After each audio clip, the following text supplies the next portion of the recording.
High, আমি Raj. Welcome to RS educare. আজকে আমরা ইংলিশ ল্যাঙ্গুয়েজের সবথেকে ইম্পর্টেন্ট টপিক টেন্স নিয়ে আলোচনা করব।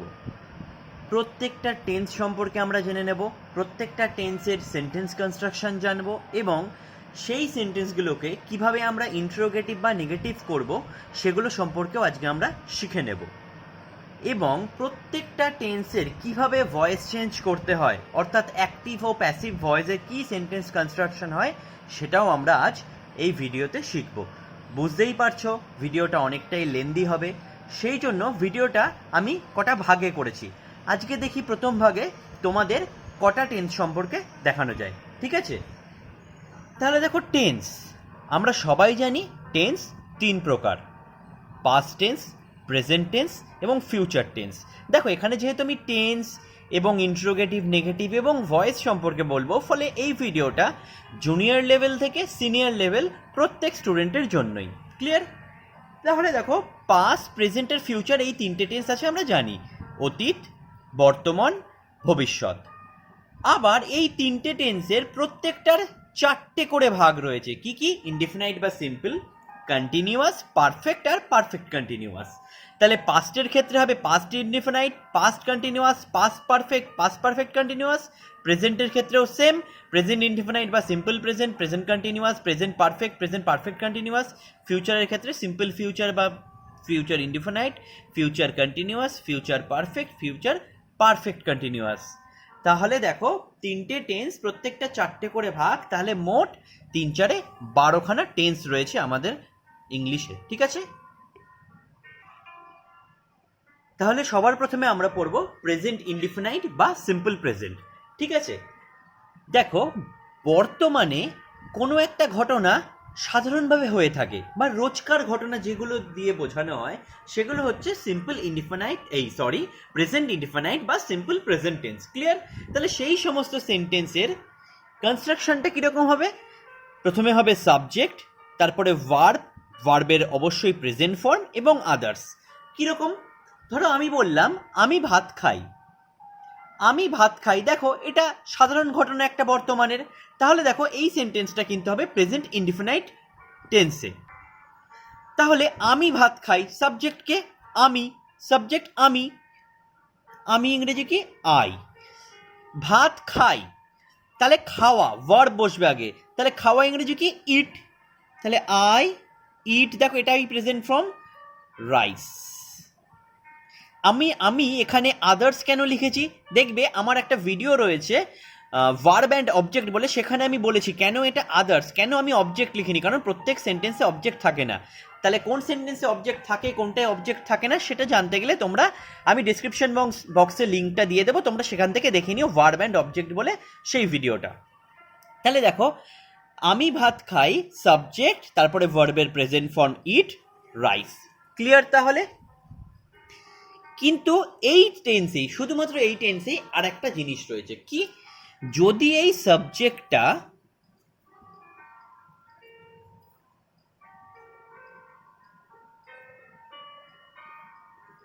থার্ড পারসন সিঙ্গুলার নাম্বার হয়, তাহলে এই যে কনস্ট্রাকশনটা তোমাদের এক্ষুনি দেখালাম, এই কনস্ট্রাকশনে একটা ছোট্ট চেঞ্জ হয়। কি চেঞ্জ হয়? তখন সেন্টেন্সের কনস্ট্রাকশনটা কি হয়ে যায়? সাবজেক্ট প্লাস ভার্বের প্রেজেন্ট ফর্ম, তার সঙ্গে একটা এস অথবা ইএস বসে, তারপরে আদার্স। ঠিক আছে? তাহলে দেখো, যদি থার্ড পারসন সিঙ্গুলার নাম্বার হয় তাহলে কিন্তু এই ভার্বের সঙ্গে একটা এস বা ইএস বসবে। সেটা কিন্তু শুধুমাত্র সিম্পল প্রেজেন্ট টেন্সেই, অন্য কোনো টেন্সে নয়। তাহলে এই থার্ড পারসন সিঙ্গুলার নাম্বার ব্যাপারটা কি আমরা একটু দেখে নিই।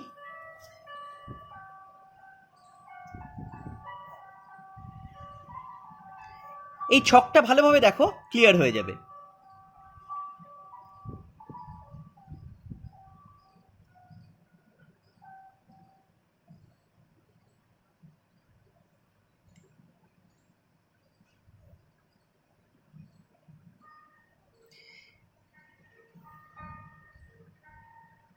এটা পি ফর পার্সনের ঘর, first person, second person, third person. এটা এন ফর নাম্বারের ঘর, সিঙ্গুলার প্লুরাল, ঠিক আছে? দেখো একটা সেন্টেন্সে যে কথা বলে সে হচ্ছে ফার্স্ট পার্সন। তাহলে আমি যদি বলি রাম স্কুলে যায়, তাহলে কে কথা বলছে? এখানে আমি বলছি, সিঙ্গুলারে আই আমি, প্লুরালে আমরা উই। কাকে বলছি? তোমাকে বলছি। তুমি বা তোমরা এটা হলো সেকেন্ড পার্সন, ইউ ইউ। আর যার সম্বন্ধে কথা বলা হয় সে হচ্ছে থার্ড পার্সন, অর্থাৎ হি, শি, ইট, রাম, শ্যাম, যদু, মধু, যা আছে পৃথিবীতে সব থার্ড পার্সন। বাকি এই আই, উই, ইউ ইউ এইগুলো বাদ দিয়ে যা রয়েছে সেগুলো হচ্ছে থার্ড পার্সন। যদি একটা বোঝায় তাহলে হবে সিঙ্গুলার, যদি একের বেশি বোঝায় দে, বা আমি যদি বলি রাম অ্যান্ড স্যাম, সেক্ষেত্রেও কিন্তু সেটা প্লুরাল হয়ে যাচ্ছে। ক্লিয়ার? তাহলে দেখো থার্ড পার্সন সিঙ্গুলার নাম্বার, তার মানে কোন ঘরটা? থার্ড পার্সন সিঙ্গুলার, তার মানে হচ্ছে এই ঘরটা। মানে যদি এই ঘরের সাবজেক্টগুলো হয় সেই ক্ষেত্রে কিন্তু ভার্বের সাথে একটা এস বা ইএস আমাদের যোগ করতে হবে। ক্লিয়ার? তাহলে দেখো আমি ভাত খাই, আই ইট রাইস, কিন্তু আমি যখন বলবো সে ভাত খায় বা রাম ভাত খায়, তাহলে কি হবে? যদি আমি বলি রাম ভাত খায়, তাহলে সাবজেক্টকে রাম, রাম, ভার্বের প্রেজেন্ট ফর্ম, তাহলে রাম ইট রাইস। তাই কি? না, তাই না। কারণ কি বলেছিলাম? থার্ড পার্সন সিঙ্গুলার নাম্বার হলে ভার্বের সাথে একটা এস বা ইএস হবে, তাহলে হি ইটস রাইস হবে। ক্লিয়ার? সে স্কুলে যায়, তাহলে হি গো টু স্কুল, কিন্তু হবে না, কি হবে? হি গোস টু স্কুল। ক্লিয়ার? সূর্য পূর্ব দিকে ওঠে, তাহলে কি হবে? The sun rises in the east. Rise হবে না, রাইজেস, যেহেতু সানটা সিঙ্গুলার এবং সেটা থার্ড পার্সন। ক্লিয়ার? তাহলে এবারে আমরা দেখে নিই এই সেন্টেন্সগুলোরই আমরা কিভাবে ইন্ট্রোগেটিভ এবং নেগেটিভ করব। এবারে দেখো আমরা সিম্পল প্রেজেন্ট টেন্সের কিভাবে ইন্ট্রোগেটিভ আর নেগেটিভ করব। আমরা সিম্পল প্রেজেন্ট টেন্সে যে সেন্টেন্সগুলো থাকবে তাকে ইন্ট্রোগেটিভ বা নেগেটিভ করতে গেলে আমাদের ডু বা ডাজ ইউজ করতে হবে। ডু বা ডাজ, যেহেতু এখানে am, is, are, was, were, have, has কিচ্ছু নেই, সেই ক্ষেত্রে আমাদেরকে কিন্তু ডু অথবা ডাজ ইউজ করতে হবে এটাকে ইন্ট্রোগেটিভ করতে গেলে। ক্লিয়ার? যে সেন্টেন্সে অ্যামিজার ওয়াজ অ্যামিজার থাকবে সেই সেন্টেন্সের শুধু অ্যামিজারটাকে চেঞ্জ করলেই হয়। যেমন কি আমি দেখিয়ে দেবো, সেটাও আগে এটা দেখে নিই আমরা। এখানে দেখো মেইন ভার্ব হিসেবে কিন্তু গোটাই রয়েছে, অ্যামিজার এগুলো নেই মেইন ভার্ব হিসেবে। যখন এই মেইন ভার্ব হিসেবে অ্যামিজার, হ্যাভ, হ্যাজ থাকবে না, তখন আমরা কি করব? তখন আমরা একটা ডু আর ডাজ দুটোর মধ্যে যে কোনো একটা আনতে হবে। দেখো প্রথম সেন্টেন্সটা রয়েছে আই গো টু স্কুল, পরেরটা রয়েছে হি গোজ টু স্কুল। যখন ভার্বের প্রেজেন্ট টেন্স বসবে এবং রুট ভার্বটাই বসবে, তার সাথে কোনো এস বা ইএস বসবে না, তখন আমরা ইউজ করব ডু। আর যখন ভার্বের সাথে এস বা ইএস বসবে তখন আমরা ইএস ইউজ করব ডাজ। ক্লিয়ার? তাহলে দেখো নেগেটিভের ক্ষেত্রে আমাদের কি হবে? এটা I do not go to school. Clear? তাহলে আমাকে একটা ডু ইউজ করতে হবে। I not go to school বা I go not to school করলে হবে না, আমাদের একটা ডু ইউজ করতে হবে, I do not go to school. তাহলে সেম ভাবে এটার কি হবে? হি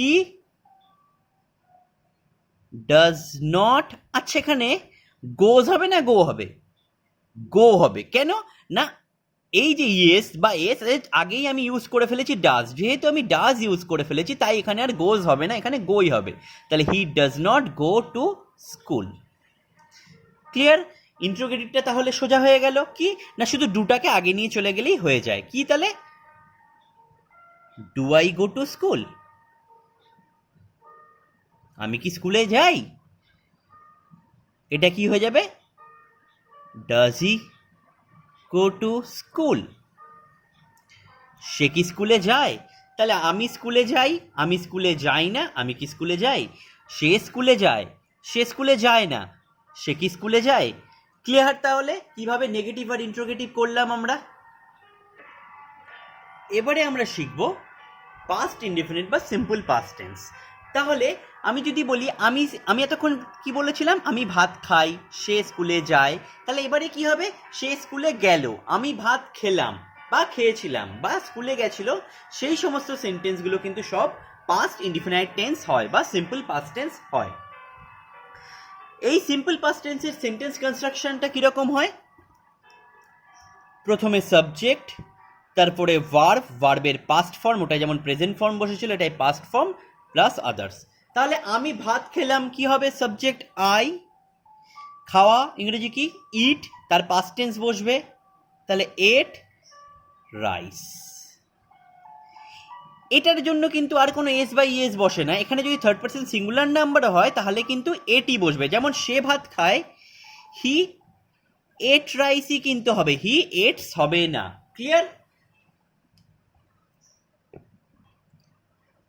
রাম স্কুলে গেছিল, তাহলে রাম স্কুলে গেছিল কি হবে, রাম ওয়েন্ট টু স্কুল, এখানে কিন্তু ওয়েন্টস হবে না, তাহলে এস বা ইএস কিন্তু পাস্ট টেন্সে বসে না, শুধুমাত্র সিম্পল প্রেজেন্ট টেন্সে বা প্রেজেন্ট ইনডিফিনিট টেন্সেই থার্ড পার্সন সিঙ্গুলার নাম্বারের সাথে ভার্বের এর সাথে এস বা ইএস বসাতে হয়, কিন্তু এক্ষেত্রে কোনো ভার্বের এস বা ইএস বসবে না। ক্লিয়ার? তাহলে এবারে আমরা সিম্পল পাস্ট টেন্সের নেগেটিভ ইন্ট্রোগেটিভ কিভাবে করব।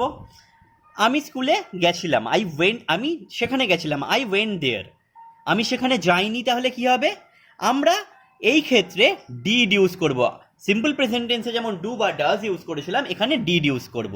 তাহলে আমি স্কুলে যাইনি কি হবে, I did not go to school. আচ্ছা এখানে সেখানে বলেছিলাম, তাহলে I did not go there হবে। আর ইন্ট্রোগেটিভে কি হবে, ডিডটা আগে হবে শুধু, did I go there, question mark কিন্তু মাস্ট দিতেই হবে। তোমাদের প্রশ্ন হতে পারে কেন এখানে গো হলো, এখানে তো ওয়েন ছিল, আই ডিড নট গো কেন। দেখো তোমরা একটু আগে যখন সিম্পল প্রেজেন্টে করেছিলে, দেখো গোজটা কিন্তু ডাজ হয়ে গেছিলো বলে এখানে গো হয়েছিল, আর গোজ হয়নি। ঠিক সেরকমভাবেই সিম্পল পাস্ট টেন্সেও কিন্তু যেহেতু এখানে ডিড বসে যাচ্ছে তাই জন্য কিন্তু এটা আর ওয়েন্ট হবে না, এটা গোই হবে, এটাও কিন্তু সেই কারণেই গোই হয়েছে। তাহলে রাম ভাত খেয়েছিল, রাম এট রাইস, রাম ভাত খায়নি কি হবে তাহলে, Ram did not, present tense হয়ে যাবে ইট রাইস। আর রাম কি ভাত খেয়েছিল, did Ram eat rice. Clear? তাহলে এবারে আমরা শিখব সিম্পল ফিউচার টেন্স বা ফিউচার ইনডিফিনাইট টেন্স। তাহলে আমরা শিখলাম কি, আমি ভাত খাই, আমি ভাত খেয়েছিলাম, এবারে আমরা শিখবো আমি ভাত খাবো। ক্লিয়ার? ফিউচার। তাহলে সিম্পল ফিউচারের সেন্টেন্স কনস্ট্রাকশনটা কি হয়, প্রথমে বসে সাবজেক্ট, তারপর তার সাথে একটা শ্যাল বা উইল বসে, তারপর ভার্বের প্রেজেন্ট ফর্ম, কোনো এস বা ইএস কোথাও বসবে না, থার্ড পার্সন সিঙ্গুলার নাম্বার হলেও বসবে না, প্লাস আদার্স। ক্লিয়ার? তাহলে আমি ভাত খাবো, সাবজেক্টকে আমি, আইয়ের সাথে শ্যাল বসে, আই আর উই এর সাথে শ্যাল বসে, বাকি সবের সাথে উইল বসে। কিছু কিছু ক্ষেত্রে আইয়ের সাথে আমরা উইল ইউজ করে থাকি। তাহলে আমি ভাত খাবো, আইয়ের সাথে কি বসবে, শ্যাল, আই শ্যাল, খাওয়া ভার্ব বসবে খাওয়া, খাওয়া কি ইট, আই শ্যাল ইট রাইস। সে স্কুলে যাবে, হি উইল, হি এর সাথে উইল বসে, স্কুলে যাবে যাওয়া, তাহলে গো টু স্কুল। ক্লিয়ার? তাহলে ভার্বের কিন্তু কোনো ফিউচার টেন্স হয় না, ভার্বের প্রেজেন্ট টেন্স হয়, পাস্ট টেন্স হয়, পাস্ট পার্টিসিপল হয়, কিন্তু ফিউচার টেন্স হয় না। ফিউচার ইনডিফিনাইটে কি হয়, সাবজেক্ট শ্যাল বা উইল, তারপরে ভার্বের প্রেজেন্ট ফর্ম প্লাস আদার্স। তাহলে দেখো সে স্কুলে যাবে, সাবজেক্ট হি, সে, তার সাথে উইল বসে, যাওয়া ইংরেজি গো টু স্কুল। ক্লিয়ার? তাহলে মা রান্না করবে, মা মাদার, মায়ের সাথে কি বসবে উইল, মাদার উইল কুক, ভাত করবে, উইল কুক রাইস। ক্লিয়ার? তাহলে এবারে আমরা ফিউচার ইনডিফিনাইটের কি করে ইন্ট্রোগেটিভ নেগেটিভ করতে হয় সেটা দেখে নেব। তাহলে দেখো দুটো sentence, he will eat rice, Ram will go there. ঠিক আছে, আমাদের দেখো এই am, is, are, was, were, shall, will, can, এই সমস্ত যদি ওয়ার্ডগুলো থাকে তাহলে কিন্তু আমাদের সেখানে নেগেটিভ ইন্ট্রোগেটিভ করা অনেক সুবিধা। শুধু সেই ওয়ার্ডগুলোর পরে একটা করে নট বসিয়ে দিলেই নেগেটিভ হয়ে যাবে, আর সেই ওয়ার্ডটা আগে নিয়ে চলে গেলে সেন্টেন্সে তাহলে আমাদের ইন্ট্রোগেটিভ হয়ে যাবে। তাহলে কি হবে নেগেটিভে? হি, দেখো হি উইল ইট রাইস, সে ভাত খাবে, সে ভাত খাবে না, তাহলে কি হবে? হি উইল একটা নট বসিয়ে দিলেই হয়ে যাবে, উইল নট ইট রাইস, সে ভাত খাবে না। রাম স্কুলে যাবে, রাম সেখানে যাবে, Ram will go there, Ram সেখানে যাবে না, Ram will not go there. Clear? সে ভাত খাবে, সে ভাত খাবে না, সে কি ভাত খাবে? উইলটা দেখো, এই উইলটাকে শুধু আগে নিয়ে চলে গেলেই হয়ে যাবে। কি হবে তাহলে? Will he eat rice. আর রাম সেখানে যাবে আছে, তাহলে রাম কি সেখানে যাবে? এই উইলটাকে আগে নিয়ে চলে এলেই হয়ে যাবে। তাহলে কি হবে? উইল রাম গো দেয়ার। ইন্ট্রোগেটিভে কিন্তু আমাদের ইন্ট্রোগেটিভ মার্কটা দিতেই হবে, না হলে কিন্তু হবে না। ক্লিয়ার? তাহলে যে তিনটে টেন্স শিখলাম সেই তিনটে টেন্সের ভয়েস চেঞ্জের কি নিয়ম আছে সেটা এবারে আমরা শিখব। ভয়েস হচ্ছে দু প্রকার, অ্যাক্টিভ আর প্যাসিভ। যখন কর্তা নিজেই কাজটা করবে তখন সেটা অ্যাক্টিভ, আর যখন কারোর দ্বারা করা হবে বোঝাবে তখন সেটা প্যাসিভ হয়। ঠিক আছে, আমরা এই নিয়মটা জানি, তাও আমি একবার বলে দিই। অ্যাক্টিভ ভয়েসের ক্ষেত্রে সাবজেক্ট আর অবজেক্টটার চেঞ্জ কীরকম হবে প্যাসিভে? দেখো আমি এখানে অবজেক্ট কেন লিখেছি, আদার্স কেন লিখেছি নি? সাধারণত যে সেন্টেন্সে অবজেক্ট থাকে ভার্বের সেগুলোরই ভয়েস চেঞ্জ করা যায়, তাই আমি অবজেক্ট লিখেছি। অবজেক্ট কীভাবে বার করতে হয় আমি আগের ভিডিওতে দেখিয়েছি, তোমরা লিঙ্ক থেকে দেখে নিও। দেখো অ্যাক্টিভের যেটা সাবজেক্ট আর অ্যাক্টিভের যেটা অবজেক্ট কীভাবে চেঞ্জ হয়, দেখো অ্যাক্টিভের যেটা অবজেক্ট থাকে সেটা প্যাসিভে হয়ে যায় সাবজেক্ট, আর অ্যাক্টিভে যেটা সাবজেক্ট থাকে সেটা প্যাসিভে হয়ে যায় অবজেক্ট। মানে এই অবজেক্টটা এর ক্ষেত্রে হয়ে যাবে সাবজেক্ট, আর এর সাবজেক্টটা এর ক্ষেত্রে হয়ে যাবে অবজেক্ট। ক্লিয়ার? কিভাবে হচ্ছে তোমাদের আমি দেখাচ্ছি।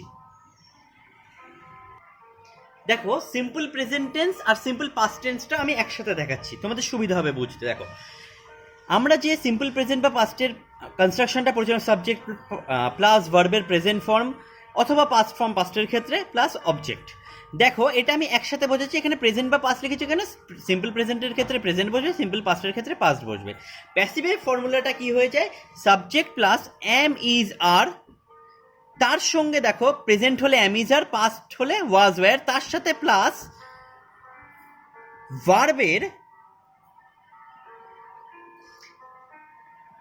পাস্ট পার্টিসিপল ফর্ম বসবে। ঠিক আছে, কি বললাম তাহলে? সাবজেক্ট প্লাস এম ইজ আর বা ওয়াজ ওয়্যার প্লাস ভার্বের past participle form. Simple present হলে am is are, simple past হলে ওয়াজ ওয়্যার। এক্সাম্পল দিয়ে বললে তোমাদের বুঝতে সুবিধা হবে। দেখো সে ভাত খেয়েছিল, হি ইট রাইস। অ্যাক্টিভে দেখো কর্তা নিজেই কাজটা করছে। আর একটা ধরো সে ভাত খেলো, সে ভাত খায়, হি ইটস রাইস। আর সে ভাত খেয়েছিল, হি এট রাইস। দেখো এটা সিম্পল প্রেজেন্ট, এটা সিম্পল পাস্ট। দেখো কিভাবে ভয়েস চেঞ্জ করতে হবে। অবজেক্টটা সাবজেক্ট হয়ে যাবে, রাইস। দেখো এর সাবজেক্টের পরে তার সাথে দেখো প্রেজেন্টে কি বসবে? এম ইজ অথবা আর বসাবো আমি, তাহলে রাইসের সাথে কি বসবে? ইজ। ভার্বের পাস্ট ফর্ম নয়, পাস্ট পার্টিসিপল ফর্ম বসবে, তাহলে রাইস ইজ ইটেন। ইটের থার্ড ফর্ম কি? ইট, এট, ইটেন। বাই এই সাবজেক্টটা অবজেক্ট হয়ে যাবে, হি এর অবজেক্ট কি? হিম। ক্লিয়ার তাহলে? আর হি এট রাইস হলে কি হয়ে যাবে? Rice was eaten by him. Clear? দেখো আরো দুটো এক্সাম্পল দিয়ে বুঝে নিই। মাদার কুকস রাইস, মা ভাত রান্না করে। দেখো তাহলে প্যাসিভে কি হয়ে যাবে? সাবজেক্ট, মানে এক্ষেত্রে সাবজেক্ট তো রাইসটা হয়ে যাবে। রাইস, তার সাথে কি এম ইজ আর, তাহলে রাইসের সাথে ইজ বসবে। ভার্বের থার্ড ফর্ম, কুকের থার্ড ফর্ম কি, rice is cooked by mother. Clear? আর দেখো আই প্লে ফুটবল, আচ্ছা এটা প্লেড ফুটবল করি, তোমাদের দেখো বুঝতে সুবিধা হবে, পাস্ট টেন্স হয়ে যাবে, তাহলে একটা প্রেজেন্টের একটা পাস্টের হয়ে যাচ্ছে। তাহলে আই প্লেড ফুটবল, আমি ফুটবল খেলেছিলাম, তাহলে কি দেখো ফুটবলটা ক্ষেত্রে স্পেসিফিক ক্ষেত্রে সাবজেক্ট হয়ে যাচ্ছে ফুটবল, তারপরে কি বসবে ওয়াজ বা ওয়্যার, তাহলে ফুটবল ওয়াজ, ভার্বের third form played by, I এর অবজেক্ট কি মি। ক্লিয়ার? তাহলে দেখো এবারে সিম্পল ফিউচার, সিম্পল ফিউচারে কি আছে দেখো, আমরা অ্যাক্টিভের ফর্মুলাটা পড়েছি, সাবজেক্ট প্লাস শ্যাল বা উইল প্লাস ভার্বের প্রেজেন্ট ফর্ম, তাহলে আমি ফুটবল খেলবো, আই শ্যাল প্লে ফুটবল। আর দেখো প্যাসিভে কি হয়ে যাচ্ছে, সাবজেক্ট প্লাস শ্যাল বা উইল, তার সাথে একটা বি বসবে, বিই প্লাস ভার্বের থার্ড ফর্ম বা পাস্ট পার্টিসিপেল ফর্ম। তাহলে এই ক্ষেত্রে দেখো প্যাসিভ করলে কি হবে, এই ফুটবলটা এই ক্ষেত্রে প্যাসিভ মানে এর ক্ষেত্রে সাবজেক্ট হয়ে যাচ্ছে, তাহলে ফুটবল, তার সাথে দেখো শ্যাল বা উইল কি বসবে, ফুটবলের সাথে উইল বসে, তাহলে ফুটবল উইল, তারপর একটা বি বসবে, ফুটবল উইল বি ভার্বের থার্ড ফর্ম বা past participle form, football will be played, third form কি played, football will be played by me. Clear? তাহলে সে ভাত খাবে, হি উইল ইট রাইস, এটাকে তাহলে প্যাসিভে নিয়ে গেলে কি হবে, এর ক্ষেত্রে রাইসটা সাবজেক্ট হয়ে যাচ্ছে প্যাসিভে, রাইস তার সাথে উইল বসে, উইল বি, ইটের থার্ড ফর্ম ইটেন, দেখো উইলের পরে বি বসালাম, ভার্বের third form rice will be eaten by him, হিয়ের অবজেক্ট হিম। আমি তোমাদের এবারে দেখিয়ে দিই কিছু কিছু সাবজেক্টের অবজেক্ট কি হয়, ঠিক আছে? দেখো আয়ের অবজেক্ট মি, উই এর অবজেক্ট আস, ইউ এর অবজেক্ট ইউই হয়, হি হিম, শিটা হার হয় অবজেক্টে, ইটটা ইটি থাকে, দেটা দেম হয়ে যায়। Clear? I me, we us, you you, he him, she her, it it, আর দেটা দেম হয়ে যায়। ক্লিয়ার?